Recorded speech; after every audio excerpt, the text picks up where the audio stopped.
Hi guys. तो आज हमारा टॉपिक है the law of conservation of मास। तो क्या होता है लॉ ऑफ कंजर्वेशन ऑफ मास? सबसे पहले वो पढ़ लेते हैं। तो द लॉ वाज तो ये फर्स्ट होगा।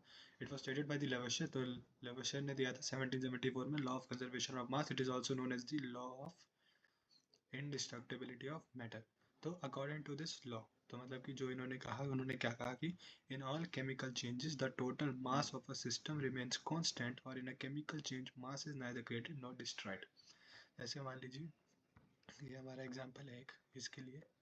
भले आपको लॉ समझ में आए चाहे ना आए, पर एग्जांपल देखेंगे तो ज़रूर समझ में आ जाएगा। तो हमारा ये था 1.7 ग्राम of silver nitrate dissolved in 100 gram of water is taken. 0.585 gram of sodium chloride dissolved in 100 gram of water is added and chemical reaction occurs. 1.435 gram of silver chloride and 0.85 gram of sodium nitrate are formed. तो सबसे पहले इन्होंने क्या लिखा? According to this law all chemical changes, मतलब कोई भी chemical reaction, all chemical reaction we follow this law कि the total mass of system remains constant. मतलब कि आपने एक डब आप मान लीजिए आपने एक वेसल लिया, उसमें आप कोई केमिकल रिएक्शन करा रहे हो, उसमें आपने इनिशियली कुछ प्रोडक्ट लिया था और फिर फाइनल में कुछ बना, तो उनका मास क्या होगा? सेम आएगा। ठीक है। तो मास ना डिस्ट्रॉय हुआ, बस कन्वर्ट हो गया अलग अलग पार्ट में। मान लिया आप पे कोई दो चीज़ें हैं, आपने उस दो चीज़ों को कोई और दो चीज़ में ट्रांसफॉर्म किया, पर मास उसका सेम आएगा। ठीक है। तो इसको समझने के लिए ये एग्जांपल को देखते हैं। ठीक है, ये लीजिए। ठीक है, इसके अंदर हमारा क्या है? एक सिल्वर नाइट्रेट है। एक हमारा क्या है? इसमें एक सिल्वर नाइट्रेट है, 1.7 ग्राम का सिल्वर नाइट्रेट। ठीक है। और 0.585 ग्राम का हमारा ये सोडियम क्लोराइड। और 100 ग्राम पानी, 100 ग्राम पानी, तो ये 200 ग्राम हमारा क्या है? पानी है। ठीक है। फिर बाद में हुआ केमिकल रिएक्शन। तो केमिकल रिएक्शन हुआ तो AgNO3 हमारा क्या बन गया?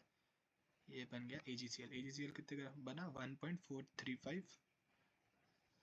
ये बना हमारा केमिकल रिएक्शन हुई, बना 1.435। ठीक है। और 0.85। अब ये 200 ग्राम पानी है, ये तो हमारा सॉल्वेंट है, मतलब इसमें हमारा रिएक्शन हो रहा है, तो ये 200 ग्राम में ये दोनों में ही होगा।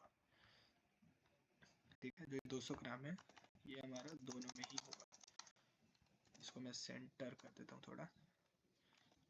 ठीक है। 200 ग्राम पानी दोनों में होगा, तो हम सम करेंगे 1.7 और 0.585 और 1.435 और 0.85। अब ध्यान से देखना ये कितना आता है?